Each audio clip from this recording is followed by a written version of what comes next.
উত্তরায় কিশোর আদনান কবির হত্যার ঘটনায় ৮ জনকে গ্রেপ্তার করেছে র্যাব। মঙ্গলবার রাতে রাজধানীর বিভিন্ন জায়গায় অভিযান চালিয়ে কথিত ডিস্কো বয়েজ ও বিগ বস গ্রুপের ৮ জনকে গ্রেপ্তার করা হয়। গত ৬ জানুয়ারি উত্তরার ১৩ নম্বর সেক্টরে ৮ম শ্রেণীর ছাত্র আদনান কবিরকে রাস্তায় পিটিয়ে ও কুপিয়ে হত্যা করা হয়। এ ঘটনায় আদনানের বাবা কবির হোসেন বাদী হয়ে উত্তরা পশ্চিম থানায় একটি হত্যা মামলা করেন।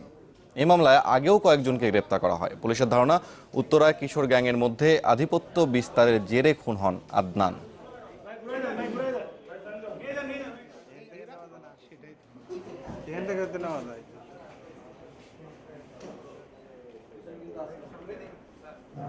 আরো কিছু গ্রুপ এখানে এখনো কিন্তু সক্রিয় আছে এবং তাদের মধ্যেও কিন্তু এরকম সংঘাতের সম্ভাবনা আছে, সেটা আমরা তথ্য পেয়েছি এবং আমরা এটা নিয়েও কাজ করছি যে কোনো রকম এই গ্যাং হোক আর যাই হোক, যে এলাকার যে আইন শৃঙ্খলা পরিস্থিতির অবনতি করা, যে শান্তি শৃঙ্খলা যে ভঙ্গ করা অথবা অন্যায়ভাবে অন্যকে যে বিভিন্ন রকমের যে ঝামেলায় ফেলার যে চেষ্টা করছে, সবাইকেই আইনের আওতায় আনা হবে।